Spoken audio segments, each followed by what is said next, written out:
جتنے بھی حرکتیں، جتنے بھی انقلاب، جتنے بھی نہضتیں، جتنی بھی تحریکیں دنیا کے اندر رونما ہوئی ہیں، تمام کے اندر ایک مہم و ایک برجستہ کردار جو آپ کو نظر آئے گا وہ جوانوں کا ہے۔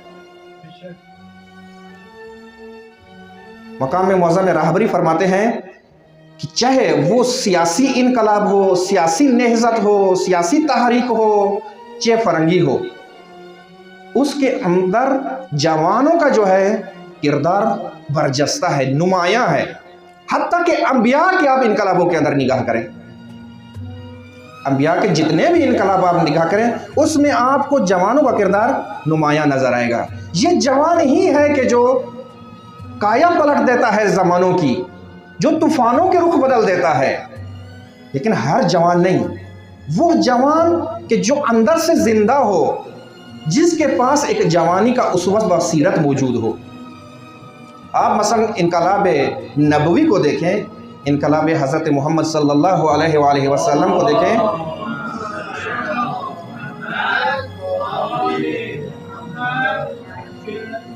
اس میں آپ کو جوانوں کا جو ہے برجستہ نظر آئے گا کردار، اور ان میں سے بھی برجستہ ترین کردار کہ جیسے دوستان فرما رہے تھے امیر المومنین علیہ السلام کا ہے۔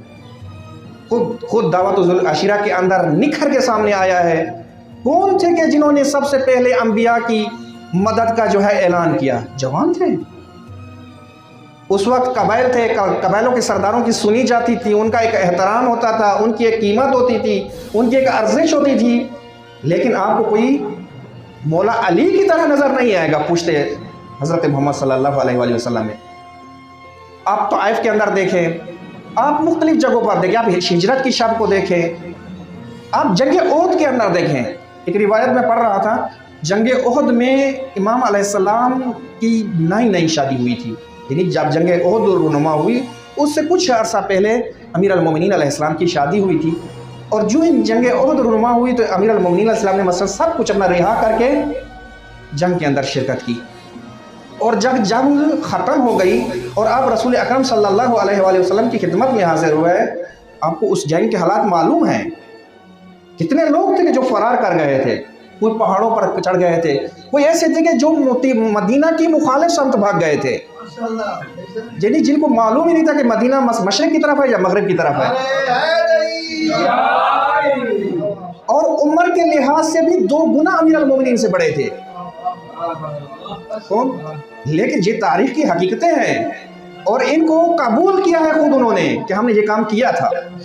بہت سارے لوگوں نے اس گھٹن مرحلے کے اندر فرار کیا تھا، چند لوگ بچے تھے جن میں سے ایک جوان امیر المومنین علیہ السلام تھے۔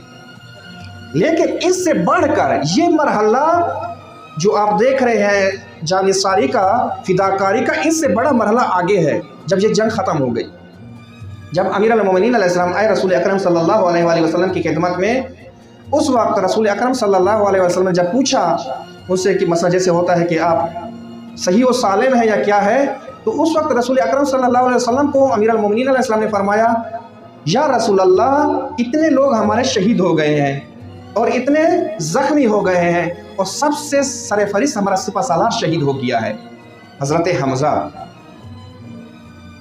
اور مجھے افسوس اس چیز کا ہے کہ میں بچ گیا ہوں، مجھے شہادت کی سعادت نصیب نہیں ہوئی۔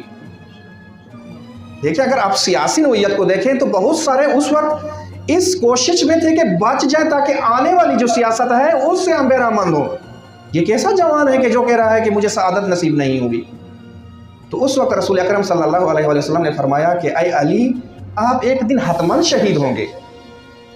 یہ ہے کردار ایک جوان کا۔ اور افسوس کے ساتھ، جیسے میرے دوست پہلے بھی یہ بیان کر رہے تھے کہ ہمارے معاشرے میں یہ چیزیں بیان نہیں ہوتی۔ اگر آپ دیکھیں، مثلا میں پچھلے سال یا اس سے پچھلے سال پاکستان میں گیا ہوا تھا، وہاں پہ میرے اپنے جو بھتیجے تھے، بھانجے تھے، ان کو میں نے جب دیکھا تو اکثر کے ہاتھوں میں تلواریں بنائی ہوئی تھی اور سارے ارتغل تھے۔ یہ آپ دیکھو، یہ حالت ہے۔ جب ان کو بتایا گیا کہ آپ کا اسوہ یہ ہے، انہوں نے بھی اپنا لیا، اور جب آپ نے اپنے اسوے متعارف بھی نہیں کروائے، آیا حضرت علی اکبر سے اوپر کوئی آپ کو ملے گا؟ حضرت علی اکبر علیہ السلام کی جو شباہت امیر المومنین سے ملتی ہے، کسی کی بھی نہیں ملتی۔ لیکن ہم نے بتایا نہیں. جب آپ ہم سٹیج کے اوپر آ کے منبر خدا کے اوپر آ کر اپنے بچوں کو کہتے ہیں کہ ارطغرل ضرور دیکھنا, ظاہر سی بات ہے جوان بھی ارطغرل ہی نکلے گا. ہمیں چاہیے کہ ہم اپنے جوانوں کو پہلے خود کو مخاطب قرار دیں اور پھر اپنے جوانوں کو اسوہ حضرت علی اکبر علیہ السلام بیان کریں, اسوہ امیر المومنین علیہ السلام بیان کریں. ہمارا جوان اپنے آپ کو حضرت علی اکبر کی سیرت کے اوپر چلتے ہوئے فخر محسوس کرے. آج آپ کو میسی ملیں گے تشیع کے اندر, آپ کو اور کون ہے رونالڈو ہے کیا ہے وہ ملیں گے, بابر اعظم ملیں گے, آپ کو ہر سچن ٹنڈولکر اور پتہ نہیں کیا کیا ملے گا. نہیں ملے گا تو علی اکبر نہیں ملے گا. درست ہے. یہ ایک زمانے کی کہیں کہ ستم زنی ہے.